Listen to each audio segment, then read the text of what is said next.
Oh. I can hit the record button. I'm sure we all can. So on 3, 2, 1, I'll hit record. Hit record. Okay. 3, 2, It's 1. recording. I've got it. It's recording. Oh, sorry. Okay, so before we start, I'm actually going to take a minute to go back and just say a little bit about SCORE. I don't know. This is not, hold on a second. I'm trying to get it to show up.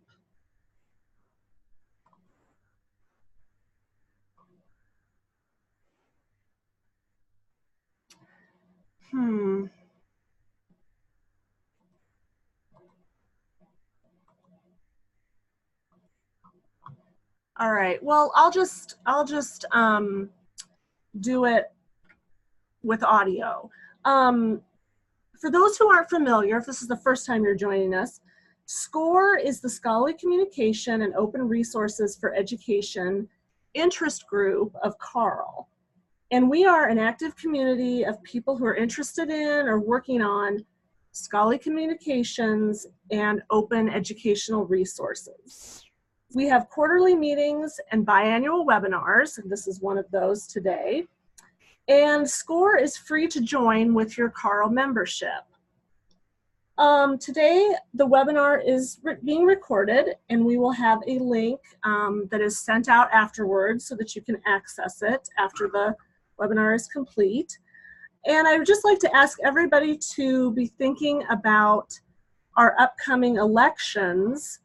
A call for nominations will go out next month for a SCORE secretary and a chair-elect. I will be the chair for the coming academic year. But watch for the call for nominations. Feel free to self-nominate. And the elections then will be held in the month of May. So just keep that in mind if you'd like to get more involved with SCORE. So for our webinar today, you can comment, you can put in questions in the chat box, and all the Q&A will be done after the third panelist. So we'll go through all three presentations, and then we'll have the question and answer session at the end. And our current SCORE secretary, Dana Ospina, is going to be moderating this webinar since I'm actually one of the panelists. All right, so for our webinar today, there's three parts. I'm Amanda Makula. I'm the Digital Initiatives Librarian at the University of San Diego, and I will be talking first about the San Diego Lowrider Archival Project. Following that, Kristin Laughtin-Dunker, who's the coordinator of scholarly communications and electronic resources at Chapman University, will be talking about balances of power between IP creators, ethical issues in scholarly communication.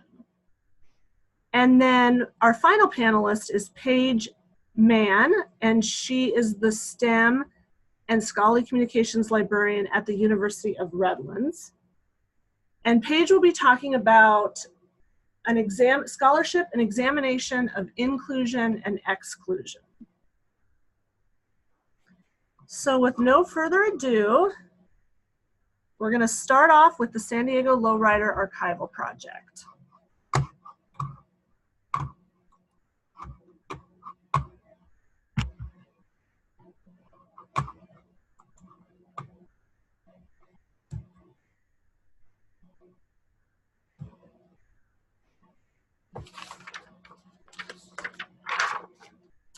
San Diego was home to 28 lowrider car clubs that were active from about 1950 to 1985.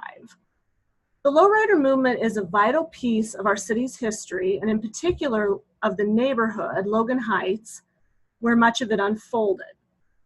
This collaborative project was designed to bring together, organize, and provide open online access to lowrider materials, ranging from photographs to club meeting minutes to event posters, that up until now have mostly been part of individuals' personal collections.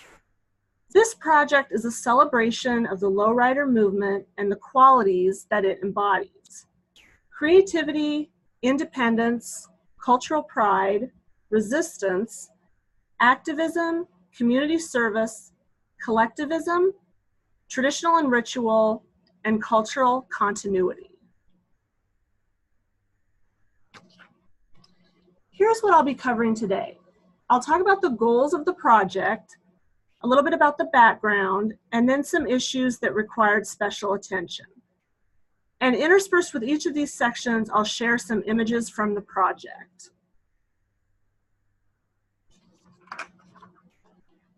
The goals of the project were developed collaboratively between the three core project members: a faculty member from the Ethnic Studies Department, the director of community engagement at a local nonprofit, and himself a founding member and former president of a lowrider car club, and then myself, the digital initiatives librarian. In addition to documenting the history of the lowriding movement in San Diego, the project seeks to engage and inspire key constituents and community members, current and future lowriders, educators and elders, regional car club members, students and employees at USD, and the public. It seeks to go beyond preserving a historical legacy and instead aims to influence and impact present-day participants by encouraging relationship formation and bridge building across diverse groups. And realizing these goals will, of course, take time and persistent publicity and community engagement.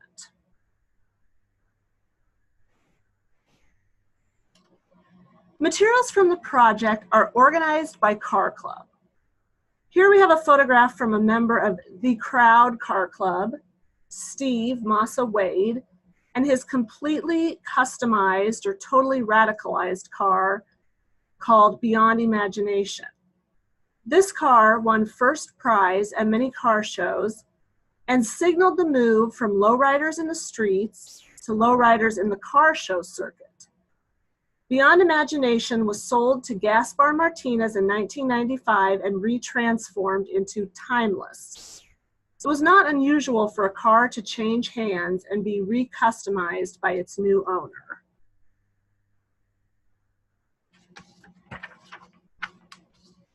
This image depicts a car show in the mid-'80s and the many trophies that could be won. The individual's car club remains active today. It has 19 members and holds meetings at Chicano Park in Logan Heights. As I mentioned earlier, the driving forces behind this project were a USD faculty member, the director of community engagement at a local nonprofit, who was also a founding member and president of a lowrider car club, and myself. Together, the faculty member and the director of community engagement had produced the documentary film, Everything Comes from the Streets. The men were also working on a book at the time called San Diego Lowriders, A History of Cars and Cruising, which was published in 2017 by the History Press. When librarians at USD learned of this research endeavor, they approached the pair about archiving the content in the institutional repository. The two men expressed interest and scheduled a community scan day at the nonprofit organization. They requested to borrow one of the library's scanners, which was granted.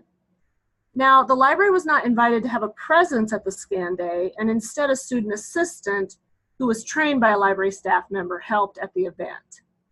All of this took place prior to my hire in December 2016.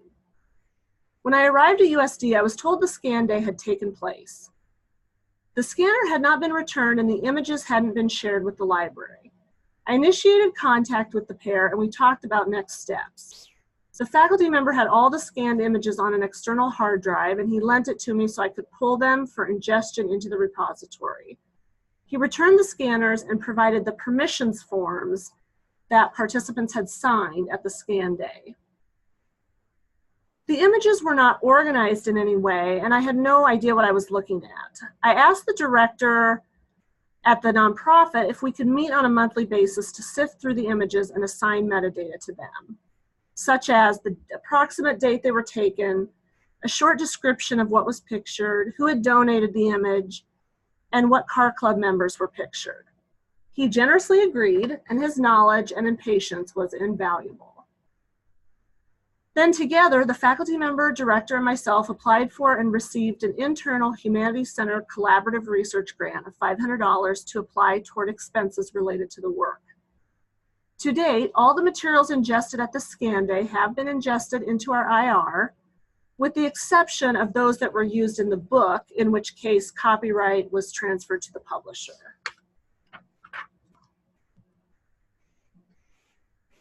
If a club member left a group or was in bad standing for breaking a rule or not paying dues, his jacket or other personal items might be destroyed by the club in a symbolic display of expulsion.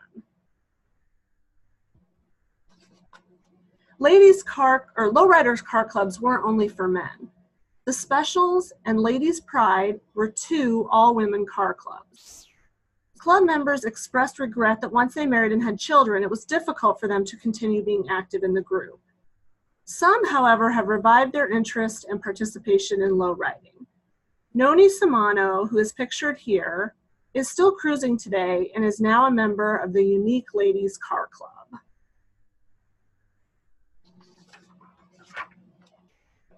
While the project has gone fairly smoothly, it's also raised a number of issues and considerations.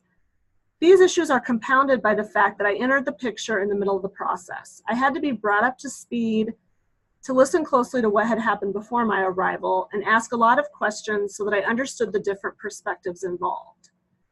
I heard from the faculty member and his partner that there was skepticism among some participants about the role of USD in the library. Suspicion that they, the participants, would be used for gain in some way by the university. They wondered who exactly we were and why we wanted their materials. We were outsiders, not members of the lowrider community, not members of Logan Heights, and not Chicanos. And so we needed to gain their trust. I was also concerned about the level of informed consent among participants at the scan day. Fortunately, people who donated images did sign a permission to digitize materials form, which included non-exclusive perpetual rights to make the digital reproductions available through the internet. But I wondered how clearly inclusion in the institutional repository was communicated to participants, what it was, how it worked, and how they would know when their images had been uploaded, how they could track downloads, etc. And also, only the people who provided images signed the permissions form. They might not actually have taken the photographs, and therefore the copyright wouldn't reside with them. And some photographs featured many people. There was no way to track down or identify everyone who appeared in a photograph, even though they might not want the image to be published digitally. While there was no way to completely alleviate these issues, there are a few things we could do. First, by crafting a withdrawal and removal policy and making it clearly visible on the site policies page of the repository, if someone wished to voice a concern, they had an avenue to do so. The policy recognizes circumstances when withdrawal may be necessary and provides contact information for such requests. Another step was to add the ability for viewers to comment on individual items in the galleries. We used Intense Debate's comment function with the hope that if viewers had additional information or corrections to specific images, they would use this field to suggest those changes. So far, we have received some positive feedback on the collection and also some spam through this feature. And perhaps the most important way to address potential concerns is by making stronger connections with the local lowrider community. The more involved the library can be in various community events, the more frequently we're present, and they know who we are and what we do, the more likely they'll feel comfortable talking with us, asking questions, and raising concerns. So I have attended a book signing at a launch party in the Logan Heights neighborhood, presented a poster on the project at a local library conference where lowrider members were present, and last fall participated in a special event featuring the project at the branch library located in the heart of the lowrider community. And I also worked with university publications to print postcards from the images in the collection and use these as publicity materials to distribute and bring awareness to the project. I believe in going and engaging the lowrider community where they live rather than asking them to come to us at USD.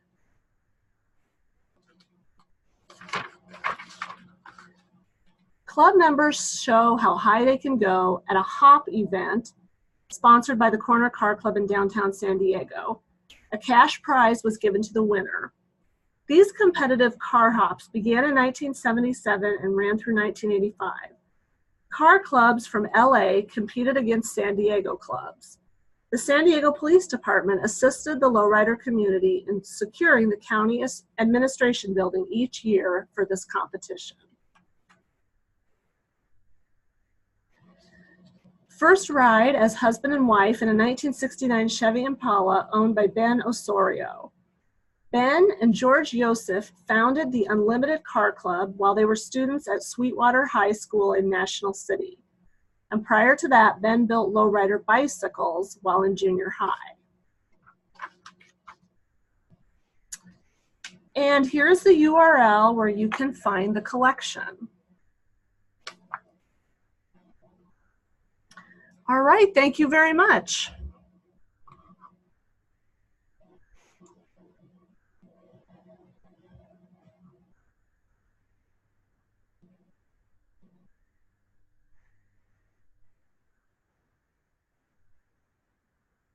Okay, hi everybody. My name is Kristin Laughtin-Dunker, and I'm the coordinator of scholarly communications and electronic resources at Chapman University. And today I'm going to talk to you about balances of power between IP creators and ethical issues in scholarly communication. So at Chapman University, we have encountered occasional scholarly communication issues in relation to the uploading of content into our IR. The ones that stand out the most are those that relate to co-owned intellectual property, especially when there is an imbalance of power between the various parties involved in creating the content. Often this concerns IP created through faculty and student collaborations, particularly when undergraduate students are doing research in their professors' labs. But it has on occasion involved partnerships between the university and the local community and underage students. So today I'm going to talk about two examples that have come up in the 4.5 years since we launched our IR. The Student Research Days, now called the Student Scholar Symposium, are a long-standing tradition at Chapman University. They're held twice a year in fall and spring and allow students to present the findings of their research in poster format in a setting that mirrors what they'd encounter at a traditional academic conference. Indeed, it's meant to prepare them for such an experience, and many of them do go on to present the same posters at regional or national conferences in their disciplines. In 2014, the student body president approached me shortly after the launch of our IR with a desire to create opportunities for undergraduate students to get involved. There were a few library contests where everybody was on board with getting the winners into the repository, but we wanted to provide a broader opportunity for students to share their scholarship. And so I approached the Office of Undergraduate Research with the idea of putting in the Student Research Day posters and abstracts. The first semester, we came up with a system whereby the students would give consent at the time of application. However, because the applications were done through a very simple web form, there wasn't much space to explain any issues relating to intellectual property, copyright, and any impact on their rights or future options by posting their work in the IR. And just to be clear, we don't take their copyright or anything like that, and the students are free to do whatever they want with their work, but they wouldn't necessarily know that just from this web form. The form also did not allow input from faculty advisors, many of whom were collaborators in the research and co-owners of the IP. After this first semester, we did get some pushback from faculty after the posters started showing up in Google Scholar. Naturally, there were concerns that they had not been consulted and had not consented to inclusion in the IR. So we worked with the Office of Undergraduate Research and a few faculty and came up with a new process by which we would get faculty buy-in before approaching any students. So now I email the faculty advisors a week or two in advance before the presentations for permission to reach out to the students, regardless of whether they are collaborators or co-owners of the IP. If the faculty member gives affirmative consent, that is, they have to respond to my email and say yes explicitly, then I can email the students and invite them to submit their materials. There are pros and cons to this approach. While it is a lot more work on the library's end to email each faculty member and many of the students individually, It also gives me much more space to explain the benefits of submitting to the IR and explaining the students' rights than the simple yes or no question on the web form asking if they wanted to consent. It also allows the students to ask me questions if they need further clarification on a point. So now getting to the ethical issues. The biggest one here concerns the balance of power between faculty and student researchers and who owns the content more and gets to make the decision about including it. As it stands now, the faculty members get to make the decision whether they did 5% of the work or 95% of the work, and regardless of whether they and the students are supposed to co-own the work equally. Also, many faculty just simply never answer my email asking whether it's okay to reach out to the students. Putting something like response requested in the subject line has seemed to help increase the rate of response, but it's a busy time of the year at the end of each semester, and some faculty just never see or ignore the email. And this prevents the library from approaching those students to see whether they would like to include their work, even if they own 100% of the IP and theoretically shouldn't need their professor's permission at all to share it. We've also encountered issues where the mission of the library clashes with the will of the IP owners. The library's goal with putting anything in the IR is to make it accessible in perpetuity. However, sometimes the IP owners do want materials removed down the line, whether we find the reason valid or not. Sometimes they'll want their work removed because they fear they won't get published if the poster is publicly available. We can try to share research studies to demonstrate whether this is really a threat, but it's still up to the IP owner. Sometimes they're afraid somebody will steal their research results before they can formally publish them, especially if they're still mid-project and aren't close to publication yet. And sometimes they're nervous because the poster has received too much attention. So one pair of students had done a poster about the effects of ISIS on families, but when their usage report showed an increasing number of downloads from the affected countries, they became nervous about having their names associated with the research and asked us to remove the poster. We did tell them about options to restrict the poster to Chapman audiences and such, but in the end, they still wanted it removed entirely, as was their right. So the outcomes of all of this. Overall, a few posters have been removed over the past 4 years by the request of the IP owners. A few were placed under restricted access, especially after one professor said he was both impressed and alarmed by how quickly the poster showed up in Google Scholar. There are many students who never get the opportunity to disseminate their posters because their faculty either object or don't respond to the email requests. I'm not sure if this counts as censorship per se, but it does create an inequality of opportunity between students in different classes and potentially disciplines that could merit further study. And finally, much of this important scholarly work is just simply going to be lost. Many of these posters are amazing, but nobody will ever see them if they are not presented at another conference or published otherwise after the research day. Since switching to the new process, we've typically only captured 20 to 30% of the posters, maybe 40% at best, because there are so many steps involved in getting a poster into the IR. Emailing the faculty mentor, emailing the student, having the student return a submission form or create an account and upload it to our IR themselves. It's way more work for them than simply agreeing at the time of submission and letting the library handle it. Still, the students who do submit their posters love it and have expressed great happiness with the end result. So it's worth it to continue and hope we can improve the process in the future. And recently, we've even had some staff and administrative changes here at Chapman University, which means we're going to be putting more graduate work into the IR.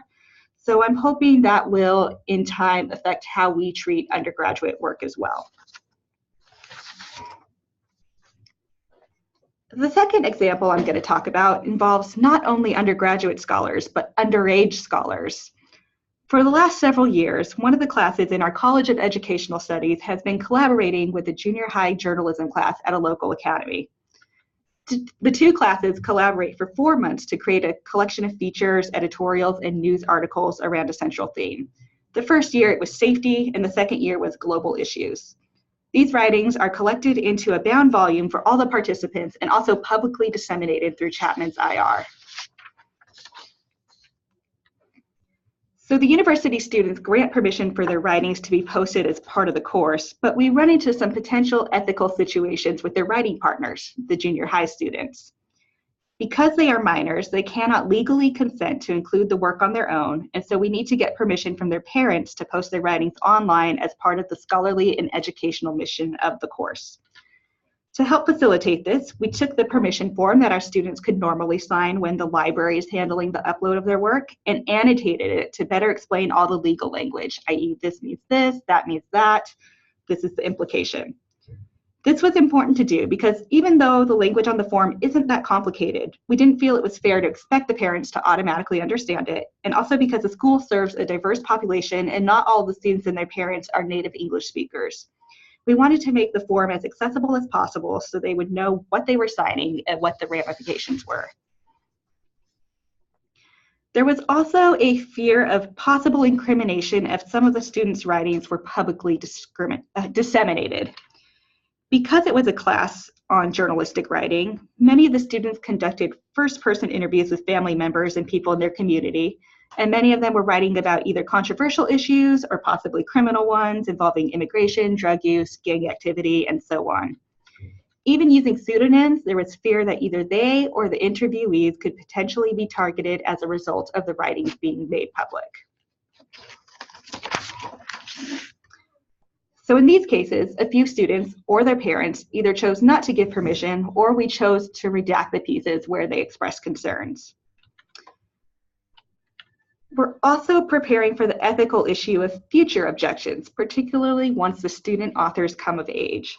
Some may object to inclusion once they're older, either because they have changed their mind on particular issues as they aged and want to erase the evidence of their earlier views, or because they don't want these articles to be the thing found if someone Googles their name, whether it's an employer, a school, or even their friends.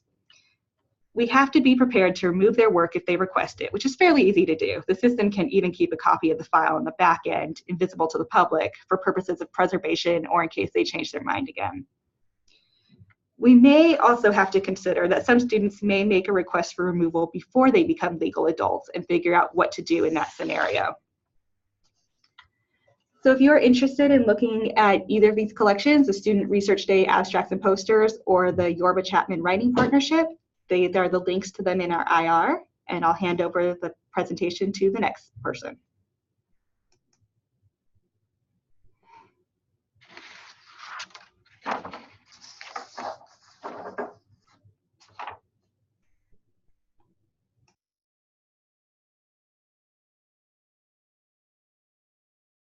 Okay. Can everyone hear me all right? And I actually can't see the chat screen at this point. So I'm just going to assume that everyone can hear me. You're good, Paige. Okay, thank you. So my name is Paige Mann, and in my presentation, we'll take a long view approach to scholarship. In doing so, we'll question the foundations upon which we understand what scholarship is and who does it. While we do this, I ask that you hold in your minds what Mann and Makula and Kristin Laughtin-Dunker shared about the lowrider and student communities with whom they worked. So to get started, we'll use this definition of scholarship. That scholarship is the production of new knowledge such that it builds upon existing scholarship so as not to stand in isolation, that it uses established methodologies, that it results in artifacts, undergoes community-approved review processes, is shared with a larger community, and lastly, that it's conducted by scholars. And this last point, that it's conducted by scholars, may seem incidental because it's a given that scholarship is done by scholars. However, we cannot overlook this in light of relatively recent restrictions on the definition of a scholar. So who's a scholar? Acknowledging that we've been producing new knowledge in a variety of forms since our existence, so we can think of fire and other technologies, warfare, nutrition, what we learn about medicine and the raising of children.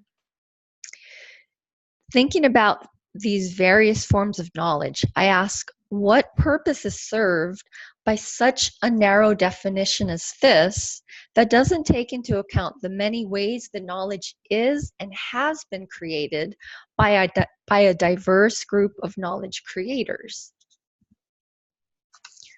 What are we to make of the fact that only in the last century has the PhD and its requisite dissertation become a norm?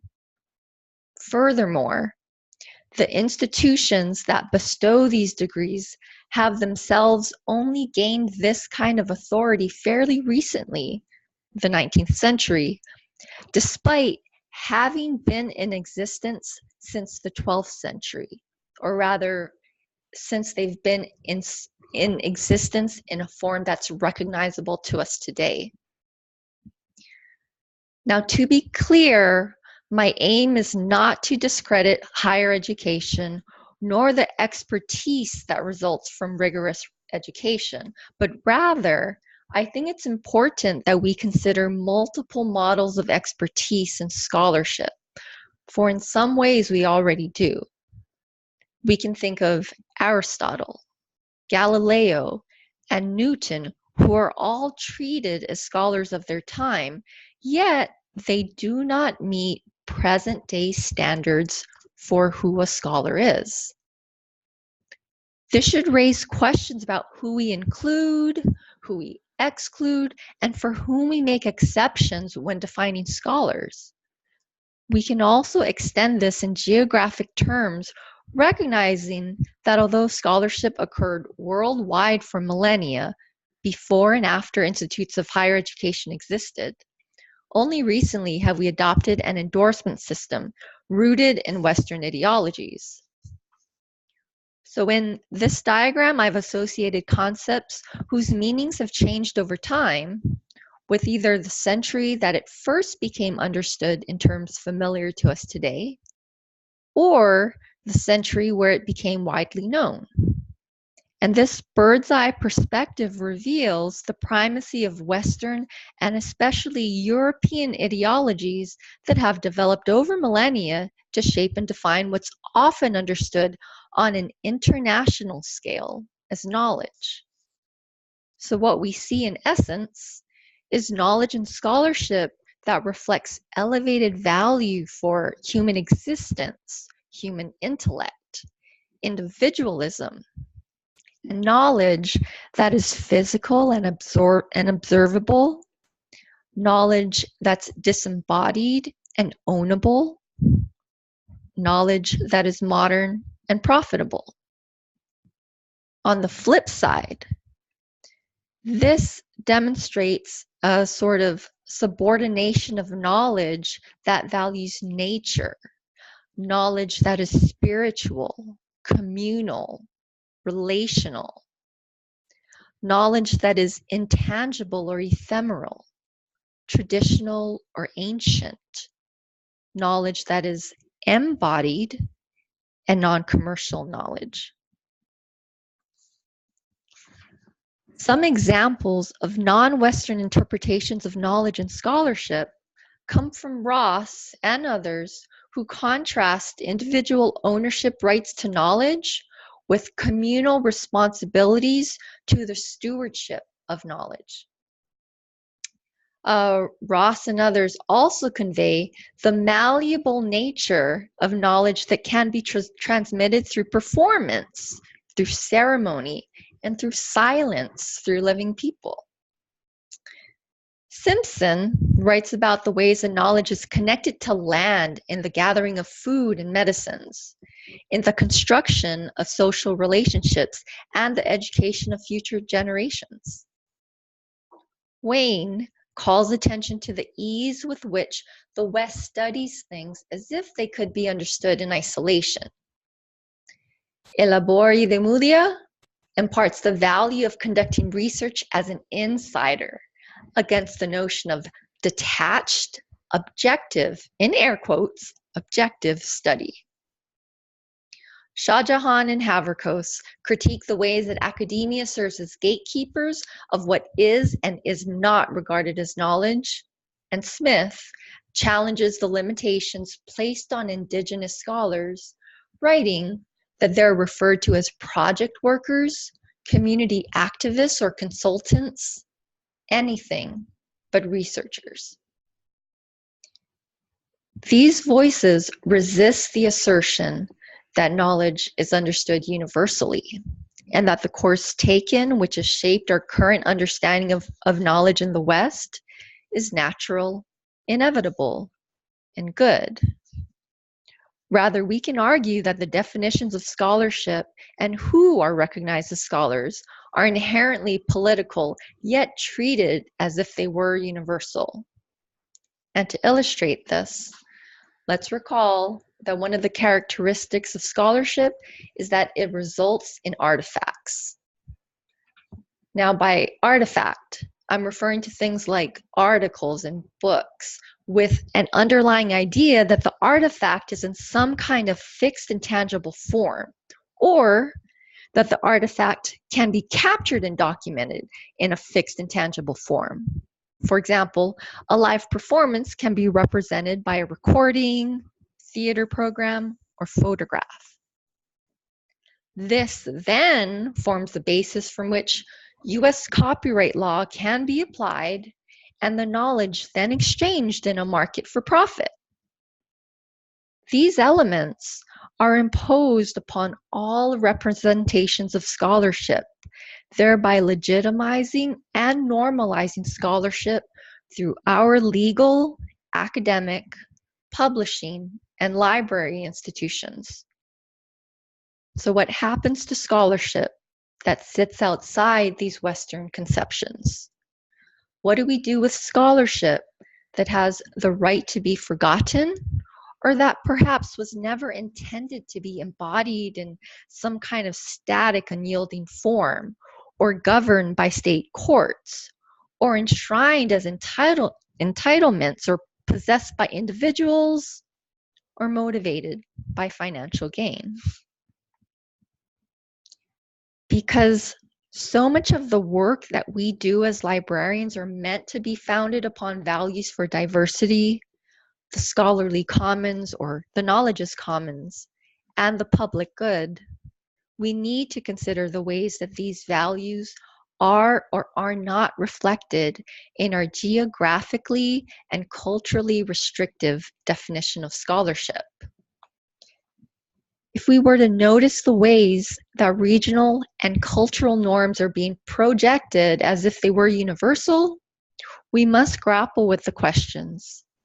What does power have to do with scholarship and who we include and exclude as scholars? What is meant by a commons of shared information overwhelmingly produced by Westerners, shaped by Westerners, and dominated by Western ideologies? Lastly, in light of Makula's and Laughtin-Dunker's presentations, how are libraries uniquely positioned to diversify understandings of scholarship and scholars to engage the public and enrich the commons? With that, I thank you and will hand things over to Dana Ospina, who will moderate any questions and comments that you have. Let me hand over the mic. I've got it. Okay. That's fine. I can just take it. Yeah. Yeah, those are all wonderful. Thank you so much. One of the questions that we had come in is for Kristin, and it's from Susan, and she was asking what software was used to create the form. The form that we hand to the students is just a simple PDF. If there's a different form that I'm not understanding, please let me know. Okay, Susan can write in if there's something additional. Does anyone else have any questions?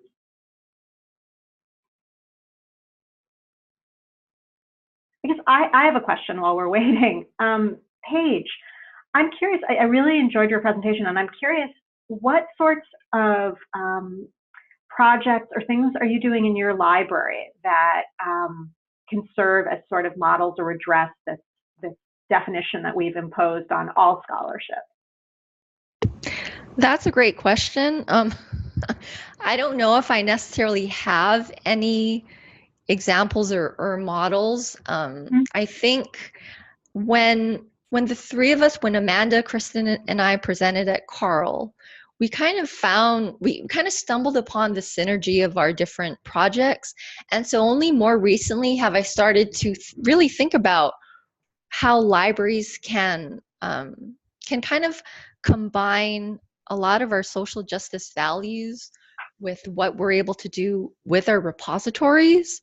And so I think so far I've been better at thinking about questions and really feeling uncomfortable with things, and not yet quite getting very far with possible solutions, but I'm really enjoying the ways that Amanda's and Kristin's work are kind of challenging my thinking. That's great. Yeah, I just was curious because it's such a provocative question. It's a really interesting question, and I couldn't think of any ways I was doing this in my own library, so that's why I was curious. The question, I guess, is for both Kristin and Amanda. Did you create the content of the actual form used and given to the lowriders and the under age 18 students? So I suppose, did you both create the content of the actual form? The form that was used with the lowrider scanning day, I was not here at that time, but yes, the library did create that form. And in our case, we created our form as well and then ran it through our legal counsel, who made a few edits to it, but most of it was our form. Great, thanks. Does anyone else have any questions? I have a question for Amanda. I was kind of wondering if when people participated in the scan day, like where did they think that their things were going to lie and exist? That's a good question. I think that they knew sort of in a general sense that it was being collected by the library and it was going to be preserved, archived, and available online. I don't know how much was communicated in terms of it's called an institutional repository and this is all the things that it can do. I think it was more just kind of a general sense, okay, the library is going to have this and the library has permission to make it available. But there's a lot, of course, that you can do with an IR that I don't know for sure how much of that was communicated to the participants. Do you have anything you can speak to as far as earlier you mentioned trust, the issue of trust. Mm-hmm. And I'm wondering, because there were concerns about what was known and what was transparently communicated or not, I don't know, I guess just I would hope that libraries and higher ed institutions that we start doing a better job of engendering trust. So if there's anything you can speak to that. I think the one thing that was pretty successful was I had mentioned how I worked with university publications to make these postcards. And I think that helped initiate some trust, build some trust. Because what we did with the postcards was we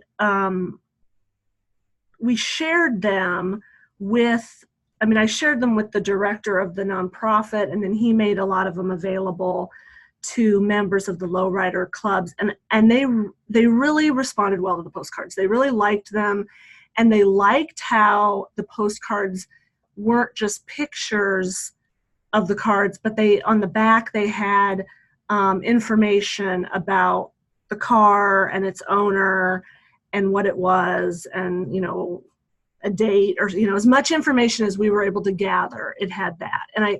And so like for them, seeing that we were doing something interesting and that all the information about the cars was going to a good purpose, I think that went fairly far in helping us build trust.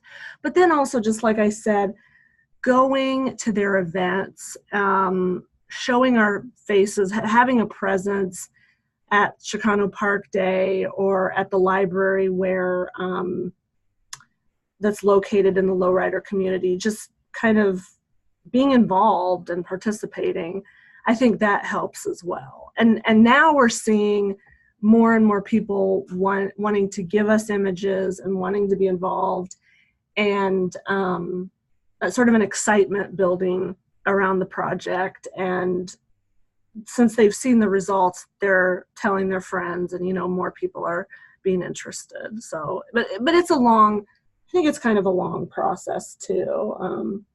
You just have to keep being involved and be clear, communicate well with them about what you're doing with all their materials.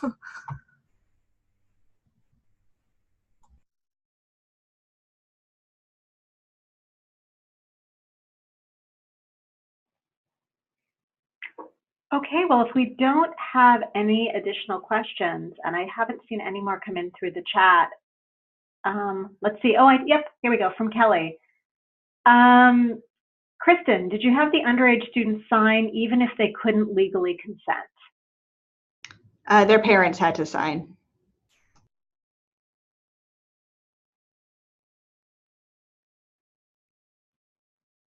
She means in addition to parents.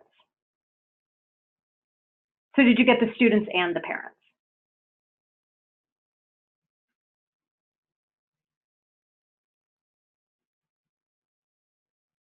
Kristin? No, it was just the parents. Okay.